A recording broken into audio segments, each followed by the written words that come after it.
snacks in the back. We're trying to incorporate healthy snacks, not just donuts and bagels. So there's both choices. Don't worry. But let's look at this week. What do we have going on this week? Okay, so right after this meeting, guys, right after this meeting, Cole is teaching a command workshop. Cole, can we talk about it?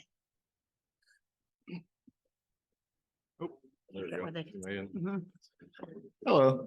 Okay, so I'm not sure how the tech workshops were kind of beforehand when Austin used to run them, but I'm gonna start making them a lot more workshop based.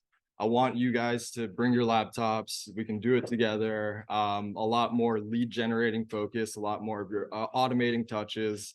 And like the more I grow into this role and the more I kind of learn command, it's such an awesome CRM. And like you can do so many cool things on it that you can just set and forget. And they're just 36 automated touches to your whole database. And it's just very, very easy to do things that I think that everyone can just set up once and not have to think about it. So moving forward, I'm going to make it a lot more workshop based. So please bring your computer. If you don't have it today, that's fine. We'll still meet in the front conference room, but moving forward, I'd love it if you guys brought your computer so we can kind of just go through all of it together.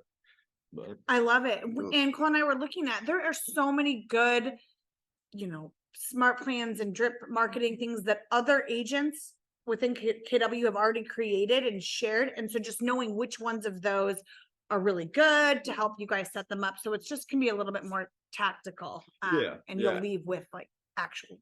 And I also want to just highlight how easy it is too. Like it's some of these things are 3 clicks and you set up an entire campaign. So the ease of it all, the automation of it all, I think it's something that really should be taken advantage of, especially right now, making sure that your CRM is rock solid heading into next year. But yeah, I would love to see you all there. Love it. Good job. Okay, then on Wednesday, we have an HOA due diligence CE class. So it sounds kind of boring, but it'll be really good because we've had the CID analytics people come before, and they basically do an assessment of the reserves and the HOA, and a lot of the HOAs right now don't have enough money. So good information that if you don't know a lot about HOA docs and the CEDA assessment and CID analytics, you should go. Hey, Mike. Okay. How active right now are the underwriters in looking at the HOA docs or evaluating them? Super active. Exactly, due to that exact reason. Yeah. So, you can have a great buyer and a great seller, and you can finally get a deal together. And if the HOA hasn't funded their reserves, they won't get a loan for it. Mm-hmm. So it's another landmine in the transaction, right? And we've come through an inflationary time. We've talked about this here. We've come through an inflationary time. You've seen it if you've ever tried to get work done for your sales, and prices have gone up, and these people, manage the HOAs haven't been able to keep up with it because their owners don't want to increase their dues by 20% to keep up with it. So now you have the situation where the HOAs are short funded, and if the people in their in their buildings stop getting loans, then they have a meeting, right? How many times have we been through this? You have to pull everybody together and have a meeting of the owners and say, hey, so-and-so's deal fell through and so-and-so's deal fell through. We got to make these changes. And so there's a little bit of turmoil that you're probably going to see. So you have to be on this right now. And if you do get the transaction together, and then they find out, guess who gets sued? We do. Mm-hmm. Yeah, so there is some liability there if we didn't do due diligence, and so you just have to be, another reason why you have to be careful. Yeah, Kelly's out sick today, but he could speak to all the calls we get back from weird HOA things of the past and different things like that. So please register. It's hosted by Lawyers Title, and lunch is served, so it does help with the CE certificate and lunch if you register. And then on Thursday, Rochelle is teaching her social media content management class. So this is a great one where you can set up your social media for the rest of the year. in this class. Is Rochelle on by chance? Is she on Zoom? The rest of next year almost, right? No, this year first, then next year. But for now, the rest of this year. So you can basically dial in all your social media for the rest of this year, schedule it out and be done, and then ready to start thinking about next year. So, okay. And then also on Thursday, right before Rochelle's class, we have Ramona come up here and tell everyone about your money mindset class.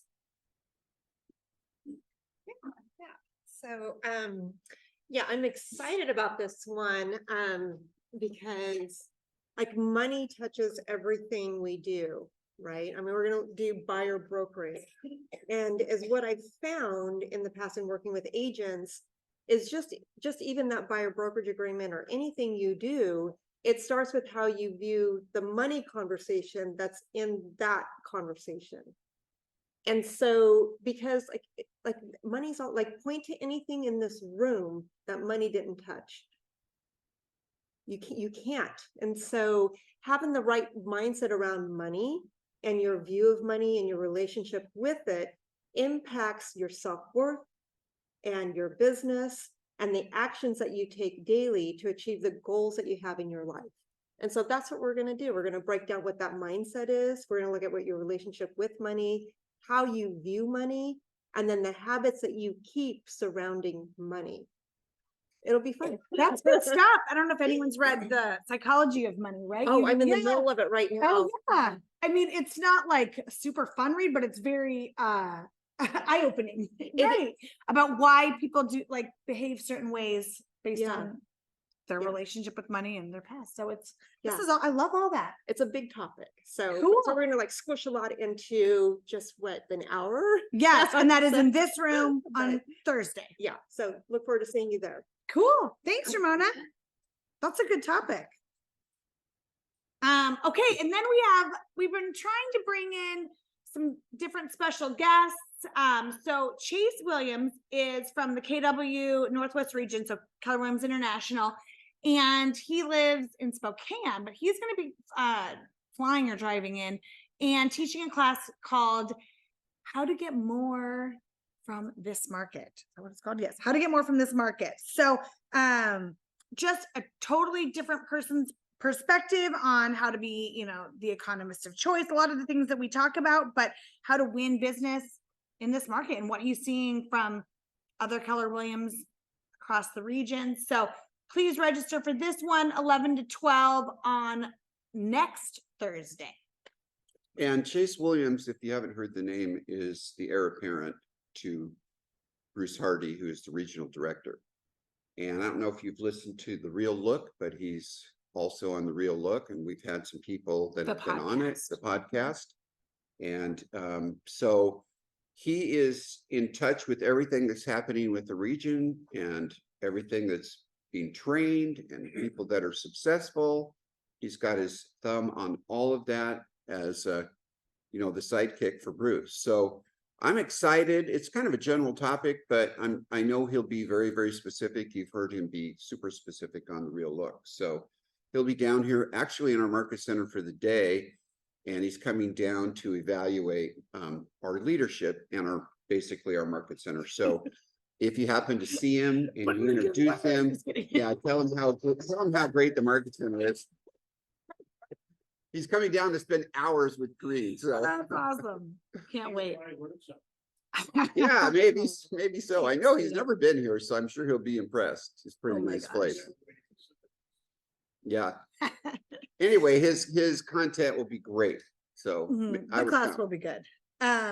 Please register for that. Again, we'll probably bring food, so just to kind of have a account. And then we have a lot. November is going to go by in a blink because basically we have 3 weeks and then it's Thanksgiving. So that first week we have Chase coming in. The next week we have business planning clinic on the 8th.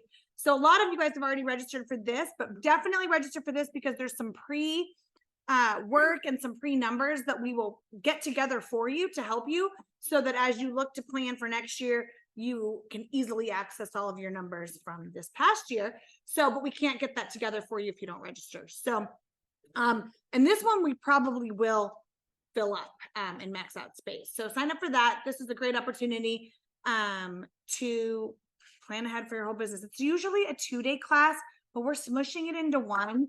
But to get it all done. And so it'll be, it's like 5 hours, but it'll be really beneficial and you'll leave with the business plan for next year. Yeah, and this includes a deep dive into the numbers of your business. Not only how you set your plans for your goals, but what you're doing and how you're doing it. So it's pretty fundamental. And then the next Thursday, I don't think we have a slide for, well, we have this, the vision board party. It's going to be a happy hour, making vision boards for the new year. So this is like fun, but it's great to just, we'll have all the supplies, the boards, the stuff, if you guys did it last year. But it's great to just make a vision board to get motivated for the next year.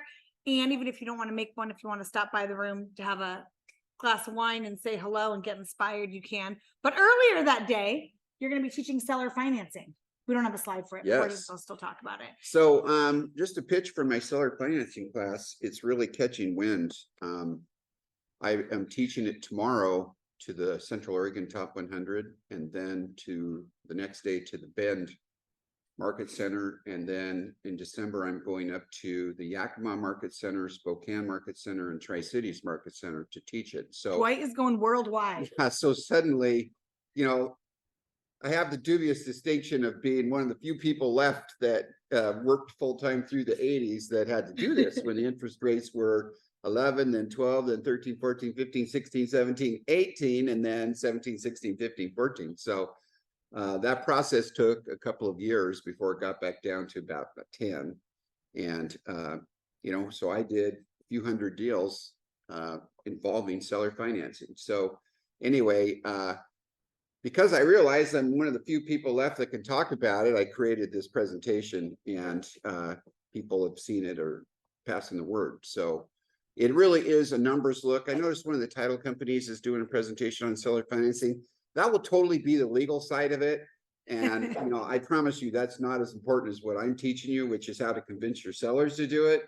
So I hope you come because it's, you know, I'll do it this next month and then I'll probably do it again in January. Cool. And then, you know, try and catch everybody. I love So. it. And Cole will have the November printed calendars out there soon, next week. And it has all of this on there and then everything will be updated online since we have a lot going on for November. All of the registration links for all of the November events are on kwtpagents.com already. So if you want to go on there and RSVP, they should all be on there. Cool. And if you don't RSVP, you can always still come to things. It just helps us have an estimate for like food and things if you do come. And then save the date for the holiday party. We've had this up for a few weeks, but just want to make sure you mark your calendars because this time of year it does get very busy. So Friday, December 15th, 7 o'clock at Bricks. Cool.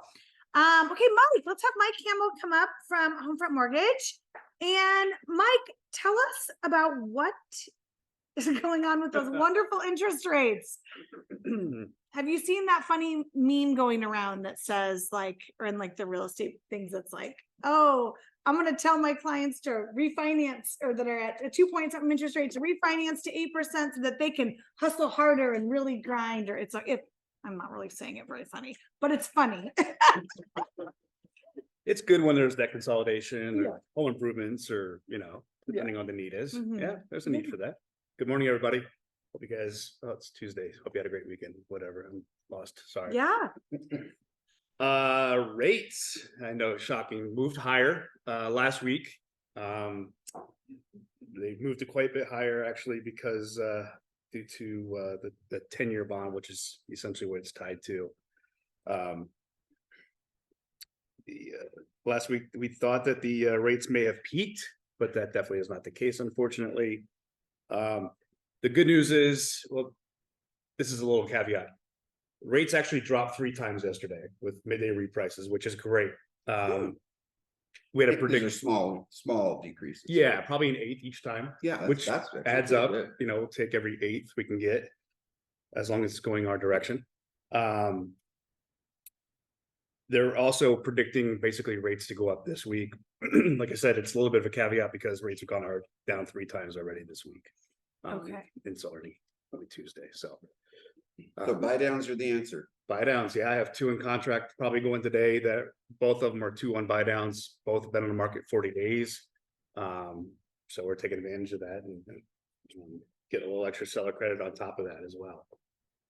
Yeah, just like in 1980, 81, they're raising rates to slow down the entire economy, which includes consumer spending on everything. So it's not directed just at real estate. We have to be a part of that process. So as soon as they can grind the economy to a stop, then the rates will start to go back down.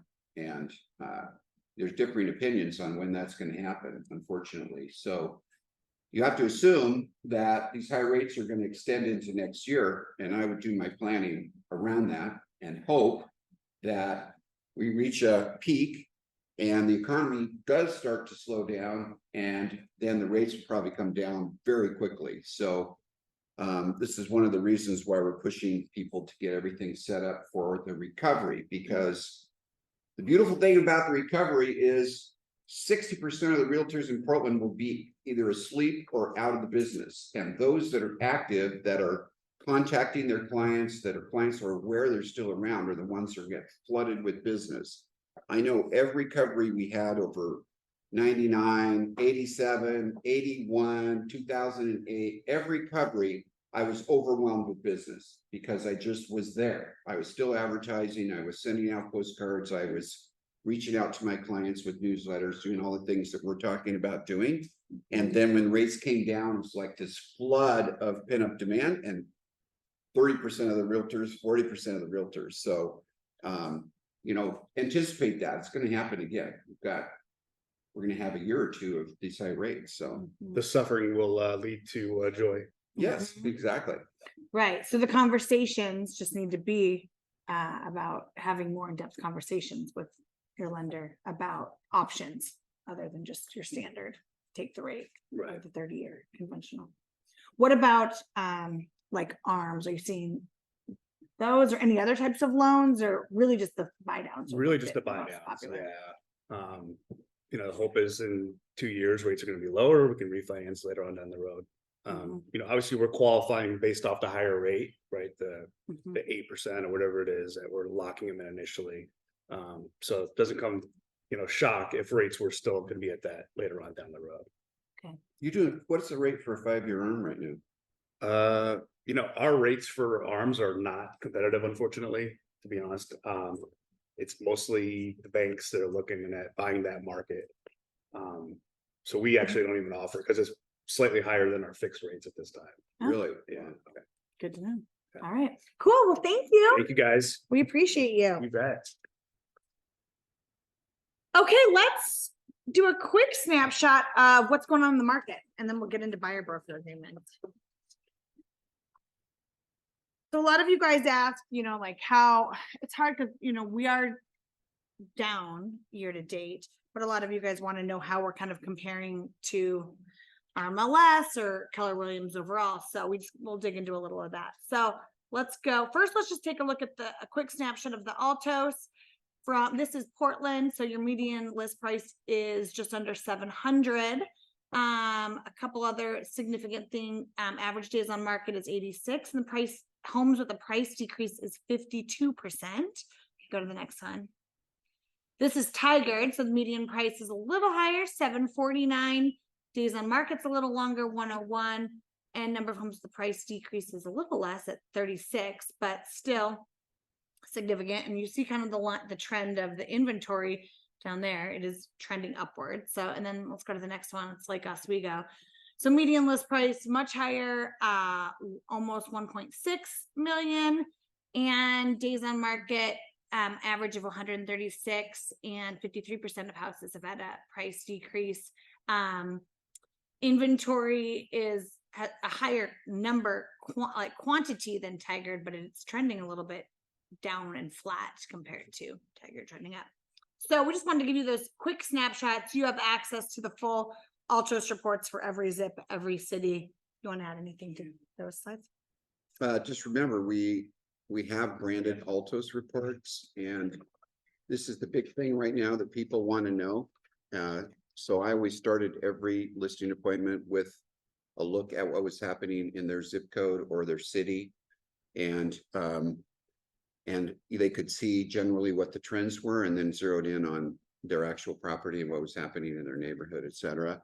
So, you know, this gives you an idea, a clear idea, gives them an absolutely clear idea of how many homes have had price adjustments, which is a pretty big deal. If it's 53%, it means you got to be better priced or you're going to end up with a price adjustment, right?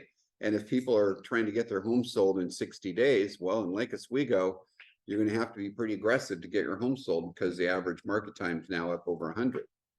So these tell a story and you have to figure out that story, and it will happen. You'll learn it if you just watch them regularly, because you'll see as they go up and down and relate it to what's happening in your business and the activity in your business. And these update weekly, so it's a nice snapshot compared to like the RMLS market action that updates monthly. So just a little more real time. So the biggest thing to take away from the RMLS market action report from last month is, so inventory is up to 2.9 months. And then you just kind of see the trend line of the number of active listings is starting to really follow the seasonality and the trend line of last year. Yeah. That's really it for this slide. Next one. Same kind of thing, right? The number of closed sales is down, but you're really starting to see the trend line of the seasonality, and then the market time. So 2023 is the orange line. So on the closed sales, it's the bottom one, and on the total market time, it's the top line. So following the trends, but more time on market and less sales for last month. So this is kind of a summary of what we did last month. So for September, we took on 100 listings. You guys did 110 contracts written, which is pending contracts, and then closed 121, and for a closed sales volume of 70.3 million. So comparatively to August, so last month, you can kind of see where we did, or versus September of 2022. So you know, we're doing relatively fine compared to that. The one significant thing you see is that the volume is down. So the higher priced, we're selling more lower priced listings, or the average sales price is lower, you know, however you want to look at that if you really dug in. But probably the fact that just the higher priced houses are Yeah, selling I mean, longer. that's what it is. We're not selling as many homes in the Mhm. 2 million range. Right. I had lunch with Rita. She's the problem. Yeah. Selling her $6 million vineyards. Yeah, tell her to get to work. Yeah, Cameron. Her and Cam and their big ones. Hmm? What's that? Yeah, I did. Yeah.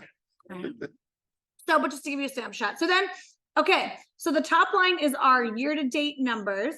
The next line is our year-to-date percentages. And then it goes RMLS and the Keller Williams Northwest region.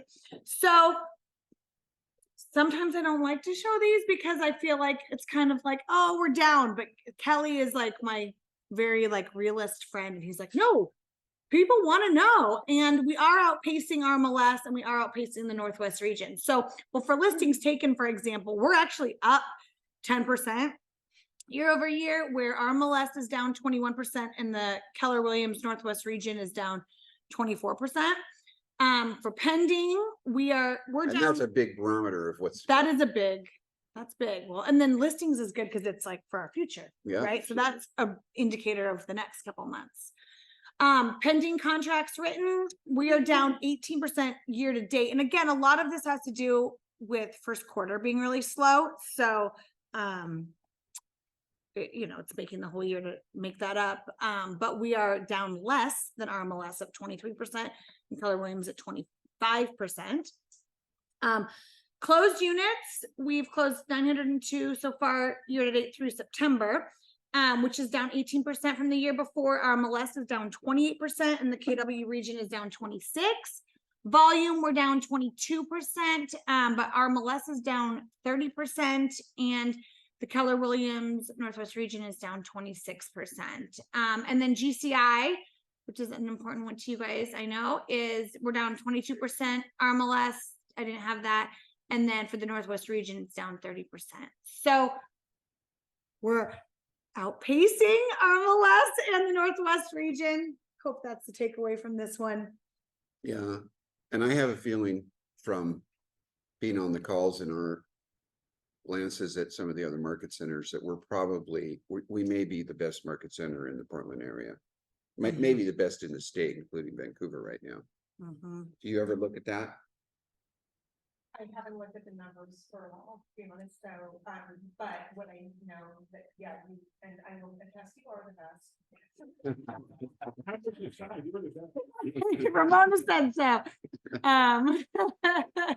Well, I mean, we've had some big months of listings. Mhm. And, you know, our listings have been selling. I mean, you know, we're in the 90+% for listings closing that we've listed. And that's a huge barometer of our income in the future, of our agents' income in the future. So Mhm. keep up with the listings because we just had another good month of listings. Right, the listings and the pending, that's the future indicators. So anyways, we just want to share this so that you can just kind of have a benchmark of how you're doing this year compared to Moss overall and Keller Williams overall. Okay, take that one down. Don't look at that anymore. Okay, before we get into Peter and Alex talking about buyer broker agreements, I just want to talk really quickly about the NAR trials that have started last week. And if you want to, there's all kinds of articles, you can live stream it. There's 2 more weeks of trial. The main things to know, there's Gary Keller took the stand or testified last week, and they brought up you know, a picture from the Millionaire Real Estate Agent of where he gives the example of, okay, if the commission is 6%, you know, each would get 3. And it's the example just to show the numbers of how things work. And so the homeowner's attorney, Ketchmark, he tried to say like, okay, this is, you know, look at, you're telling them how to do their commission. And Gary Keller said, well, that's just an example. I guess it was kind of funny. He said, what did he say? It's only an example so I can show how the money goes. It's just a model for the flow of money. Nowhere do we talk about commissions. And then they also showed they used a slide from Family Reunion where Gary Keller showed the amount of commission, like the average commission every year for the past 20 years, just as insight, right? Like that's just data that we're looking at. And again, Keller just said like, yeah, but we didn't talk about commissions. We're just showing our agents the model. So They're trying to convince the jury that there's price fixing, right? And, yeah. And because he's got the book and he's got podcasts and he talks about the commissions that we are earning, they're saying that's price fixing. Mhm. And, you know, in any of his publications, he never said you must charge this, right? Right. And the accusations say that not just, we collude with all the other brokerages to tell all of our agents how much to spend. So yeah. So Gary Keller or Keller Williams, there's a legal thing we're supposed to say. I was just telling Dwight, we're not supposed to say all that. There's a legal thing we're supposed to read. But it just says we're fighting it because we have nothing to be afraid of. Yeah, and Right. remember, you probably heard this, but Just like in Keller there. Williams or Remax settled and Anywhere settled to get out of the suit, and Gary decided to take it to the end, so he's taking it through the jury. And the jury is what, 7 men and 2 women? 7 men, 2 women, right? Ages like 20 to, what was it? I can't remember. 20 to 60 or something. Yeah, they're probably all homeowners. They probably all had an experience with their realtors, and you know, we're all hoping that those experiences were good, right? Mhm. But it's funny because the jury could be anyone in this room. I mean, if this was being sued in Oregon, in Portland, could be anyone in this room. They'd be called to be on this jury. So it will be a jury verdict by our peers, which is kind of cool. Mhm. So you can follow it play by play, but I just wanted to give you a couple just tidbits for those who are curious. But if you're, you can even like on Inman, you can see like the play by play. You can watch the trial. You can get in the weeds, or you can keep pursuing on. Yeah. So, any questions about that? I know that like some people have asked recently about it. No questions. Well, regardless of the outcome of the lawsuit, it's always prudent to use buyer broker agreements. And if, That was a good segue. That was. well, I mean, you Mhm. know, Anywhere and Remax agreed to make changes in the way they do business to make it clear that sellers have an option other than offering 2.5 or 2.7 or whatever that is. And so no matter what happens, there's just going to be a completely different view of that. And you know, even if Gary prevails, our competitors are going to we're probably going to see a change in the MLS forms that somehow make it clear that the owners have a right to negotiate on that and maybe not pay a buyer's commission and, you know, decide it when an offer comes in if they want to, but In Washington. Yeah, so in Washington and one other state, they've already taken pre-emptive measures, so any, Simmons up there, she's, makes the Washington state forms. And already they've made change that, during the listing presentation, we're to ask the seller, you know, what do you, I wasn't sure anyway, what do you want to pay? Because that seller can choose not to have any compensation in the listing agreement. They can put 0, they can put 1%, they can put 100, they put whatever amount they want, which in turn, the buyer brokerage agreement, you have to have that conversation with your buyer up front, what you charge and what that percentage is, because if the seller chooses not to pay, the buyer pays out of pocket. And so it is a big conversation that's already happening right across the river. And the thought is that it's going to come to Oregon soon. So. Yeah. Yeah. And the good news is, Peter and Alex have been using buyer broker agreements aggressively for a decade, so Mhm. they're gonna tell us why and Everything. how. Yes. Come on. By the way, I remember this thing in the listing agreement, it says how much you're gonna pay the buyer's agent. So fill in part.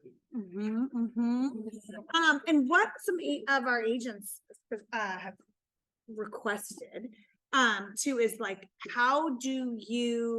what scripts do you use to give the buyer broker and how do you deliver that? I'm so glad you asked that. I'm not gonna address it right now. Okay. First question I have is, how many of you have or intend to have listings?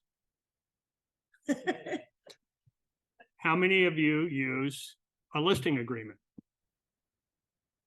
What is the purpose of the listing agreement? Anybody?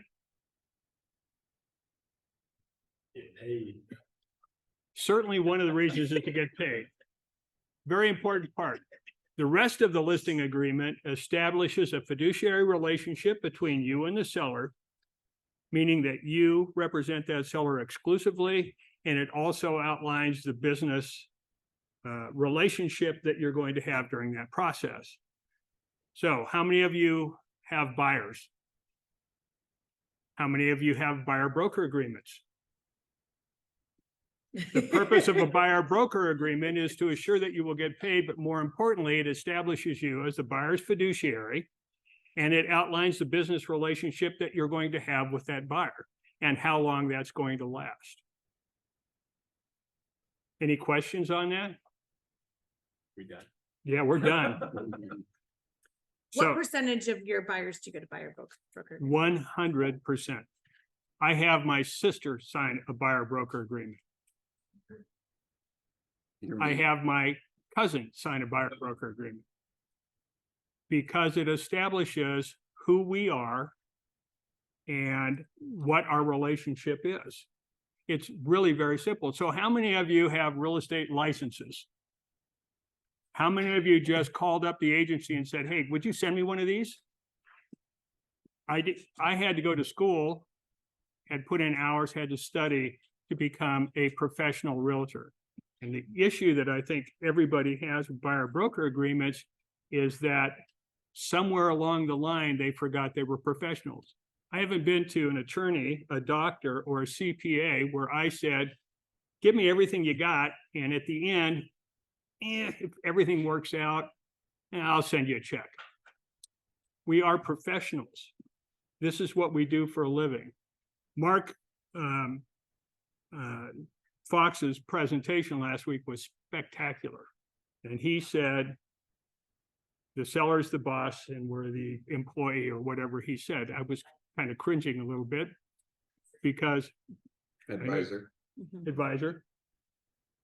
That's what I tell my buyers because I have the knowledge, I have the expertise. They're coming to me to have them help. So it's kind of a mindset deal. So the question was, how do we? What does script that it? conversation look like? Yeah. Okay, last question I have is how many of you have buyer broker listing presentations that you do with your listing? Yeah, and how many have buyer presentations? When Alex and I or one of our agents sits down with a potential buyer, we go through a presentation that mirrors very closely our listing presentation. It talks about who we are, what we have accomplished. It talks about the market. It talks about the process. And at the end, we push a buyer broker agreement across the table and say, this is how we work. In fact, we say that up front, but then we don't ask for the business until the end. And so a lot of the couple people I chatted with said, well, you know, I'll use the word uncomfortable or afraid to ask for a buyer broker agreement. If you do the upfront work and establish your value, I think you'll be a lot more comfortable with the process when you get to the end. So,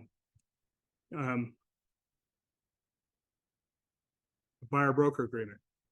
Who wants to be the buyer? Okay, I will. Okay, now we're gonna have to pull up my buyer broker presentation because that's where we're gonna start. Just, can you pull it up, but don't do, just go down here to the bottom and hit that one. Nope, one more over left. I don't want to do the whole thing. But basically what we do is very similar to a listing.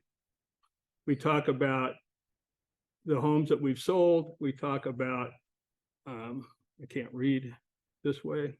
That your 5-star professionals. Talk about Oh, the market. map, you got the heat map of the market. Got all your charts. There's And probably some Altos data in there, right? oh, there's absolutely, we've established where they're going to be. And then this bottom slide where the arrow almost is too, right there, is the process. One of the things that we get, well, you know, I've bought and sold homes before, and we would both say, well, that's great, but just give me a minute and let me walk you through the process because things might have changed. And then we outline the 3 contingencies that protect their earnest money. We talk about what those mean. We talk about the process from the time we sit down today to go looking at houses to writing an offer to get through to the end. And then if we need to, which you don't do it much anymore, the bottom part is insanity. I just baffle them with more information than they can stand, but basically talks about how we're going to evaluate the home that they want to purchase and how we're going to make sure that we get them the best deal the market will allow. And then we ask for their business. I think that's important that you outline all of this because you're showing them that you're professionals before you ask them to sign. If you sit down and go, where do you want to live and how many bedrooms and how many baths do you have? And oh, by the way, would you sign this buyer broker agreement? Why would they? Has anybody ever here had that Monday morning phone call, you know, and you've been out of town for a family event, wedding, whatever, and you've been working with a buyer for 4 or 5 months and phone rings and it's Bob and you're excited to answer the phone and he says, well, Peter, how was the wedding? Well, it was really, thanks for asking, Bob. He said, now, Peter, I really want to thank you for all your time and effort over the last 4 months. But, you know, we were out looking at houses this weekend. We found the perfect home. And the guy said he had 3 offers coming in. And if we wanted to get it, we're going to need to write an offer right there. And I'm so happy and you can be so excited for us because they accepted our offer. Mhm. But we'll be sending you a $50 Home Depot gift card for your efforts. Thank you so much. And you won't have to be showing us any more homes. So Yeah. I know you'll be happy about that. And if you haven't had that call, let's hope you never get it. But this is one of the reasons you use a buyer broker agreement. Take it, Alex. It's what he does in presentations. He just talks. Talk about the actual conversation, because I know a lot of people are like, are nervous. about Yeah, what it really isn't, it really isn't scary. At a minimum, 90% of the work is getting the appointment. If they show up to the office, we have, it's over 90% conversion rate on getting a buyer broker agreement signed. You just have to get an appointment set and have them come to the office. And like Peter said, we run through the presentation. You don't have to go through the whole presentation. You can do trial closes to cut it off early. And but if you get them there, they're gonna sign. And it's as simple as explaining the value that you bring to the table. And if you notice on the flow chart for the escrow process, you can see there's a 5% and a 95%. Script that we use for that is most buyers think that a realtor shows them houses, right? Open stores. And, Finds a house. and you're right. We do that too. But let's just be honest, it's probably about 5% of the value that we bring, because you could go drive around the neighborhood and call a number on a sign. You know, no issue there. Where we actually start earning and bringing our value is once you've decided on a home that you want to buy, right? And the goal is not to write an offer, get it rejected, or write an offer and have a sale fail or whatever else. The goal is to write an offer and then buy it. And so there's a lot of steps that go from deciding you want to write the offer to actually buying the home and getting the keys. And that's where we bring the value. And then you start rattling off all your accomplishments. And then after that, trial close. Does that sound good? Does that sound like something that you're interested in, working with me on? And chances are they'll say yes right there. And you just slide over the buyer broker. Because we've talked about getting pre-qualified. Actually, we talk about not getting pre-qualified. We talk about getting pre-approved. And you all know the difference, right? I can write your pre-qual letter right now. Pre-approval means you've gone through, you've submitted your documentation, it's gone through underwriting, and an underwriter has said, based on this, you're pre-approved up to this level.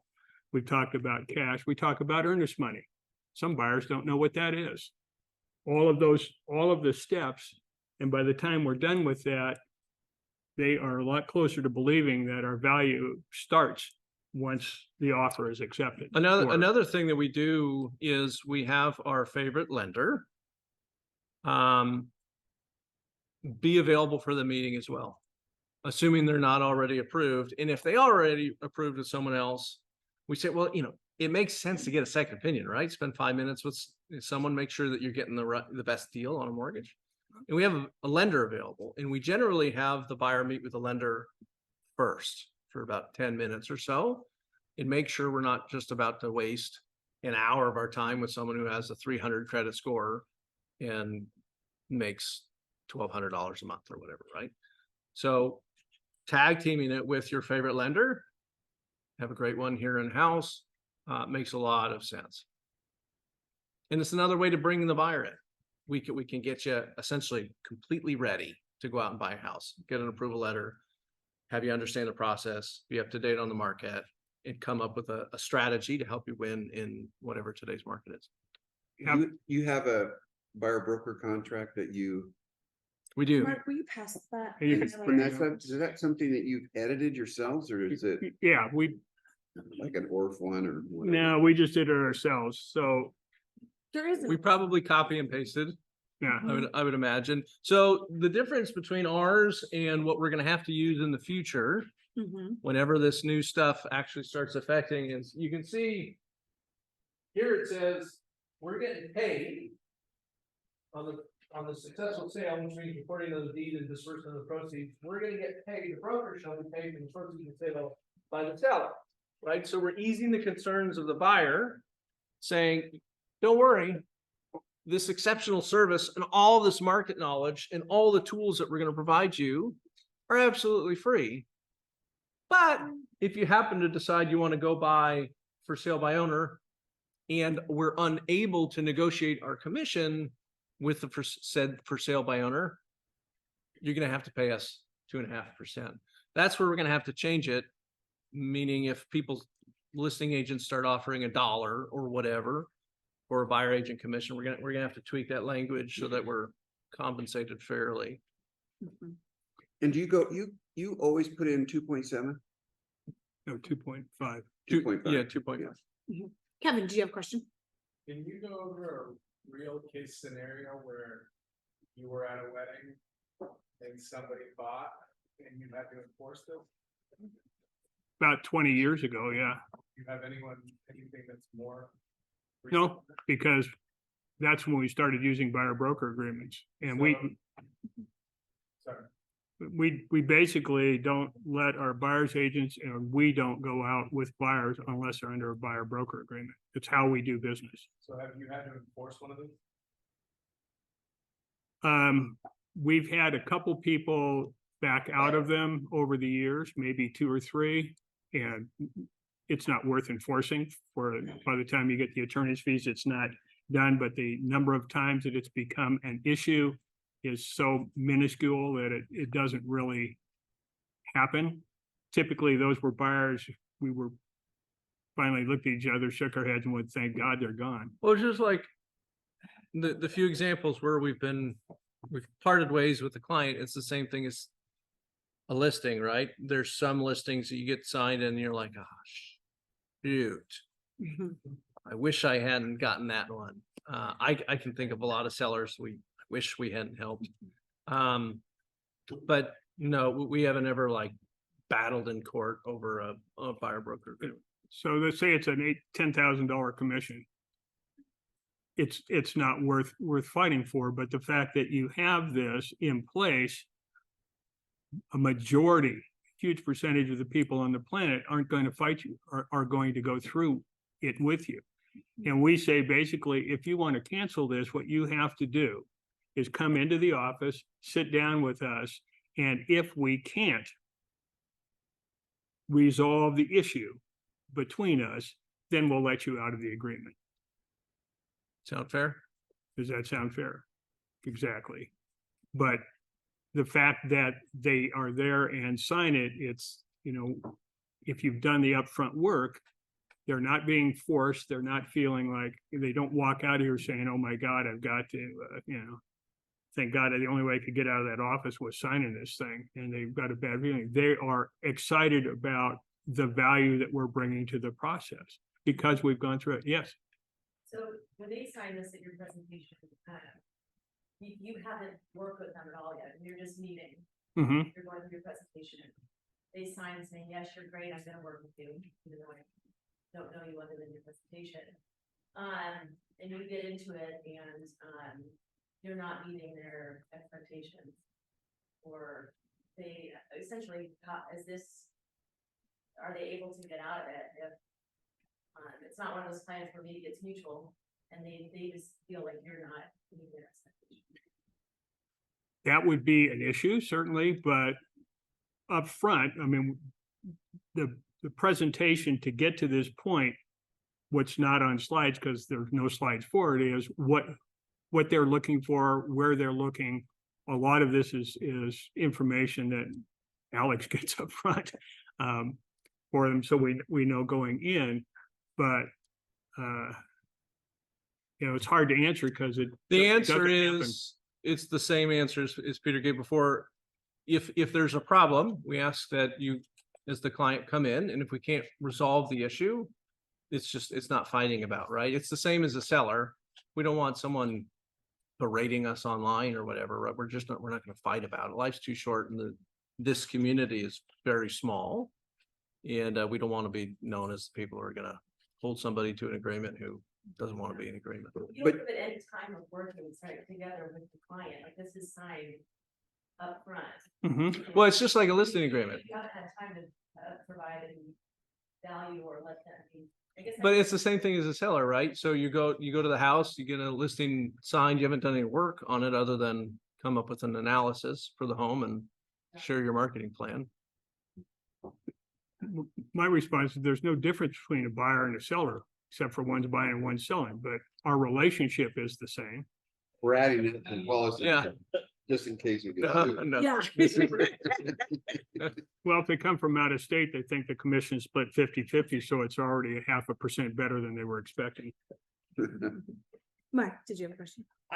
Where I look at this and I think about it is, I think it's highly unlikely that if I have a buyer who doesn't want to work with me and they want to terminate, that I'm going to turn around and pursue this legally with them. Absolutely. Because again, I don't want them going on Google, Zillow, anywhere else and just absolutely just smearing my name. Where I think the greater value of this is, hey, guess what? I wrote that offer with another agent. Wonderful. Here you go, agent. You owe me a referral fee. You just send it to all the title companies Yeah, in just- town There you go. with a, So I'm not gonna get Yeah. a $10,000 commission in a practical sense. But I can get 25%. you get a referral fee. I get a referral fee out of it. That's probably the best way that I can make soup out of this. Really. But the Yeah. goal is that this mitigates that. from Yeah. happening. Yeah. Right. Mhm. Right. Brad, and then Ramona. It's also setting an expectation. You're, as Peter said, you're setting this expectation with yourself, with your buyer plan at the beginning, that you're a professional. And that this is what they can expect if they work with you. If And they the- choose not to work with you, then it's done. Yeah. This is how we do business. When the is buyer, line. the buyers know that they're under contract with us, so it just wouldn't happen if they signed a buyer broker agreement that they'd write an offer with someone else. What's your term? Sorry. We typically, I mean, depends on what month it is, right? Because 6 months feels a little short because a lot of our buyers aren't really. We will have someone sign a buyer broker agreement if they're like 2 years out. If we're sitting in front of them, we'll just have them sign it. And so we base the term on when they think they'll be looking and then add enough time to accommodate that search. So if someone came in today and said, hey, I think I want to buy a home in the spring, we'd probably put it to the end of next year. The last one I did was December 31st, 2024. And they're fine with that, you write it 2 years out. Yeah. Because of the termination clause. You can terminate in 18 days. Yeah. So ahead of you would have to. It's- be it first. Yeah, it's. The hard thing to get over for a lot of people is. Why, for instance, Pam, what don't you like about them? Or what's your hesitation in confirming your relationship? Do you have one or? I don't think I mean, frankly, I haven't used one. Yeah. That's why I'm asking the question. So I don't think there's hesitation. It's just learning about Yeah, okay. the usage. How How to they're- apply. Mhm. Ramona, did you have a question? Yeah, I have a comment and a question. The agreement is between you and the client, right? Mm-hmm. So if they broke it and went to another agent and filled that offer, what agreement do you have with that agent that they paid? for the client? They don't, it's leverage. So, you send first you would send that to the other agent and say, hey, we got to figure this out. And then if they don't want to play ball, you just start sending broker demands to all the title companies in town. And that agent's not getting paid until they've figured it out with you. Because the title company can't disperse the funds to the agent. But the goal is like, It- it's rarely. is Yeah. It's- I think that's happened once. The same question would be, you have a listing agreement and your client calls and said, well, I worked at a for sale by owner Mhm. over the weekend and we've done the deal, thanks. What are you gonna do? Sellers generally disappear. The buyer can just go, and you wouldn't know unless they told you, hey, Peter, I bought a home with so-and-so. Well, if every title company in the state knows that you have an agreement with them, and I don't know if we've ever done that, but Brett and then Yeah. Bradley. Brett, go ahead. So, I mean, I feel like all buyers I've worked with, once they've understood my value, I feel like this is Mhm. get a buyer's broker agreement. Everybody, like you said, they're like, oh, you just show me houses, well, I can look at them, so. But once you go through all of the things that we do, I'm gonna be there for your inspection, of course, and the whole process, like, oh, that's cool, like, I don't know any of that stuff, so yes, I'm happy to pay. They're not even paying us. I do want to though poke on the other thing. If comparing this to a different kind of question.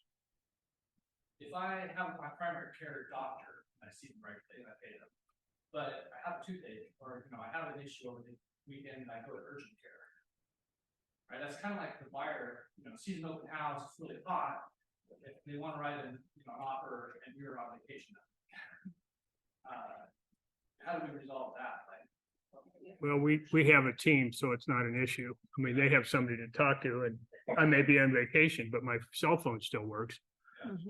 Or you have some. So I You just find it. If you're going out of town, you set up another agent to take care of your business while you're away, and then you pick up when you get back. It'd be the same with the seller. Yeah, Bradley and then Ramona. Yeah, I was just gonna add, I had a deal about 8 months ago where one of these would have saved me a lot of money. The negotiated the deal, wrote the contract, had the seller was gonna accept it, and then the buyer had a friend that was also a realtor who ended up copying the contract and submitting the contract. So that's a good example. Peter said that once to me. He said, you only have that happen once, right? Especially like if you're newer agent or picking up buyers at open houses, they're going to lots of open houses. They're not as loyal, right? So I think one of the things that I may have left out is when we're setting up the presentation, we say we're going to go part of this presentation is to tell you to establish how we do business. This is how we do business. And then here's the value of it, and then asking at the end. Do you have another comment, question, Ramona? I do. I love that it sets the expectation for the conversation. And if you're going over the agency disclosure, agency law, it's just all a natural conversation. Have them sign that. They're signing an agency disclosure scan with this, and it's smooth, it's running. I just had a quick story to share when I was designated broker at another firm of how not to use one of these. One of my agents had, it was for like an in-law family member, of course, because those are the hardest conversations sometimes. And she was writing the offer for a property they wanted, and she just kind of slipped the buyer's brokerage in with the offer, and of course that offer wasn't accepted, but now she's got the buyer brokerage signed. And that family member, she didn't fulfill her obligation as in communication, and so what did that buyer do? Went and found another house and bought it with another agent. And so she called me all upset because found out the in-law bought with another agent, and but I have this signed, and so how do I sue that other agent to get my commission? And it was a conversation was, have it with the other agent, and talk to me about what happened. Call the client on and he goes, I have what? I have what signed with her? So he had no idea. And it was just like a poor communication because she didn't take the professional steps up front to have that. And so it was a very expensive lesson for her of how not to do and how not to take something. If you need something signed, have a conversation, preferably in person. Yeah, that's icky. That's Good icky. insight.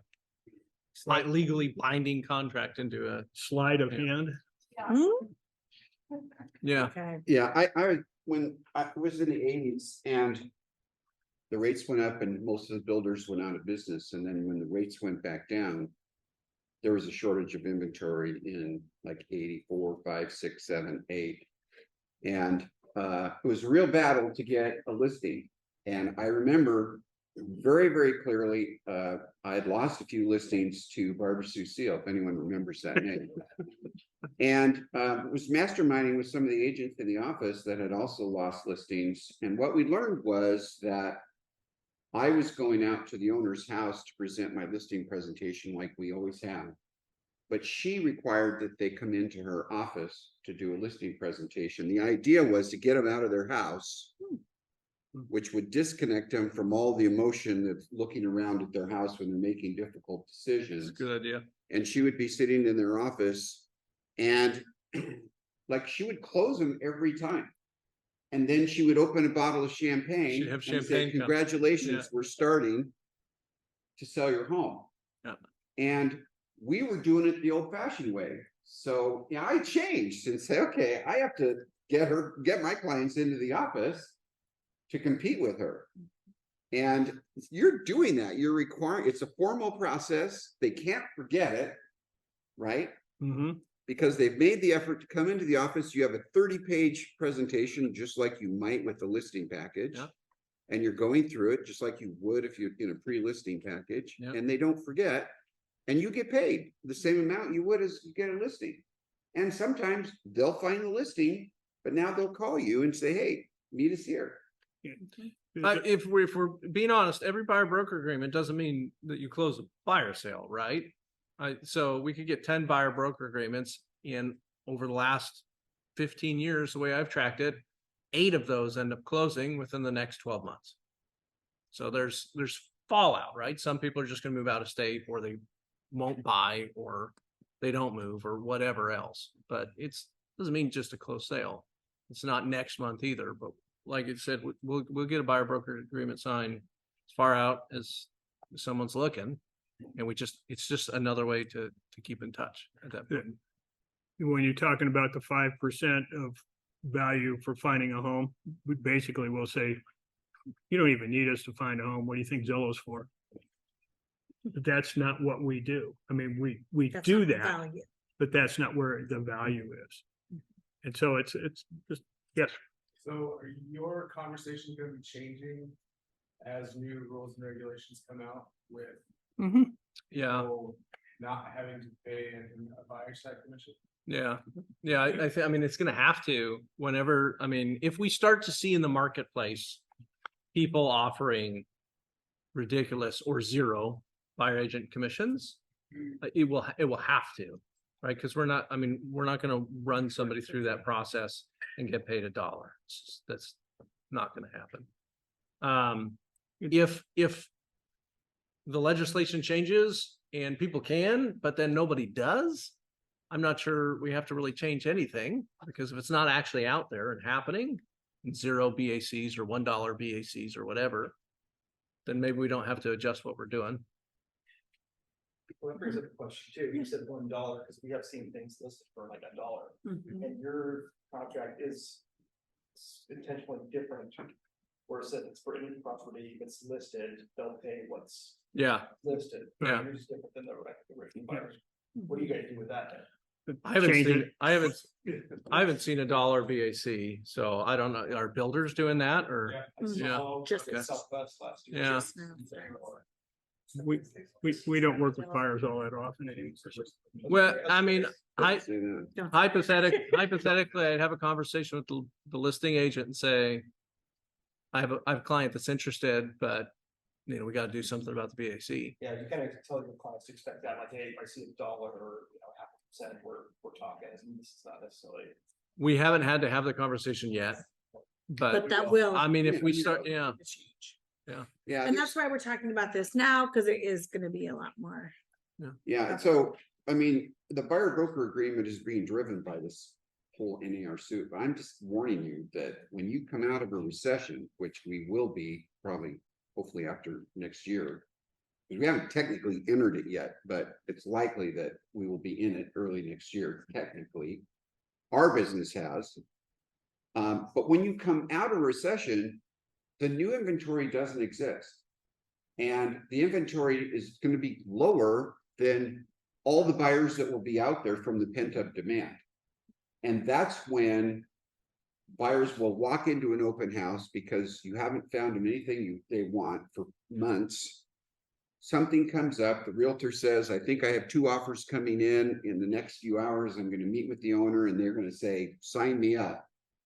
And so we're going into a time where it's going to be more important than ever to have yourselves protected with buyer agreements. So not only are we going to have to deal with the commissions from this whole suit, but we're going to need to deal with it because of the economic cycle that we're going through. So FYI, that's coming. All right. And there are OREF forums, or, I mean, there are other, Yes. this is just An example. ours. Thank you guys for sharing today. Lots of, get lots of good questions. Let's give them a round of applause. Have a great rest of your day. Thank you, guys. You're welcome.